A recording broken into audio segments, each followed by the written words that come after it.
Bismillahirrahmanirrahim. Menapaki jejak inspirasi dari kisah hidup Rasulullah tidak akan pernah bisa terlepas dari membahas satu bab tentang jahiliyah. Kita seringkali mengartikan kata jahiliyah dengan kebodohan, tidak punya pengetahuan, tidak berilmu, atau bahkan mungkin keterbelakangan. Namun, pemahaman itu bisa menjadi salah ketika parameternya adalah ukuran-ukuran masa kini. Mengapa? Karena sebagian masyarakat jahiliyah ketika itu juga termasuk masyarakat yang cukup maju pada zamannya. Bahkan bangsa Quraisy itu sendiri termasuk masyarakat yang berilmu. Masyarakat Quraisy adalah masyarakat yang cerdas jika ukurannya adalah kecerdasan di masa ini. Mereka memiliki ilmu dagang yang baik. Mereka adalah para pebisnis hebat. Mereka mengerti bagaimana cara bernegosiasi. Bahkan mereka pun paham bagaimana berdiplomasi. Mereka adalah koneksi dagang antara Persia dan Romawi yang merupakan dua negara adidaya besar ketika itu. Jahiliyah yang dimaksud di sini adalah kebodohan dalam hal-hal yang lebih dalam.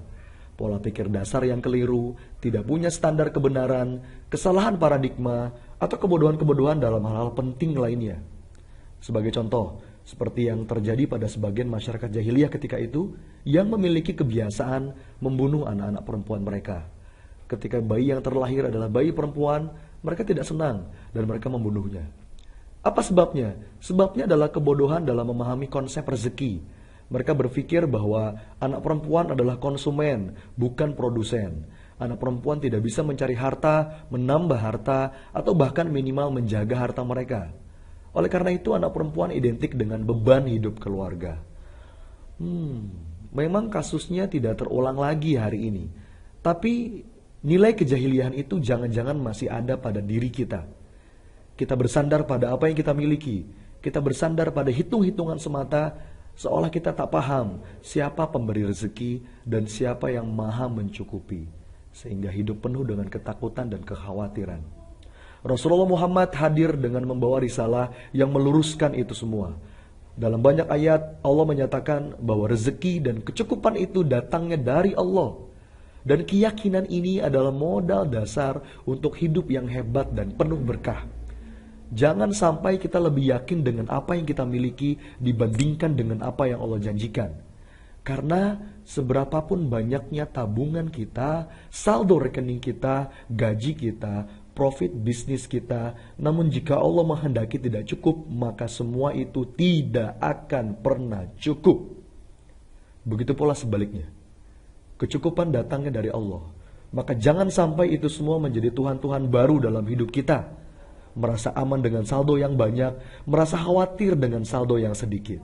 Keyakinan di hati seolah saldo itulah yang bisa mencukupi, memudahkan, menyelesaikan persoalan kita, dan mewujudkan segala hajat-hajat kita.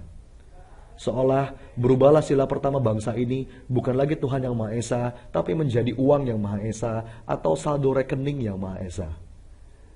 Sahabat-sahabat sekalian, keyakinan yang benar bahwa Allah Maha Pemberi rezeki dan Allah lah yang Maha Mencukupi akan menjadikan setiap ikhtiar kita begitu bertenaga. Mengapa? Ya, karena kita bergerak dengan hati yang jauh dari kerisauan dan kegelisahan dalam hal urusan-urusan dunia. Dan ketenangan inilah kunci produktivitas dan keberhasilan yang penuh berkah. Jadikanlah itu semua sebagai syarat seorang hamba yang harus menyempurnakan ikhtiar. Letakkanlah itu di tangan, jangan sampai masuk dan menggeser Allah di hati.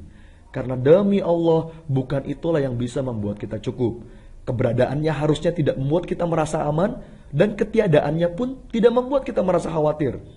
Masa depan itu di tangan Allah. Maka yang harusnya membuat kita khawatir adalah ketika kita belum bersungguh-sungguh serius mendekat pada yang Maha menggenggam semua kejadian. Dengan benar-benar menjaga diri dari kelalaian padanya dalam setiap upaya yang kita lakukan.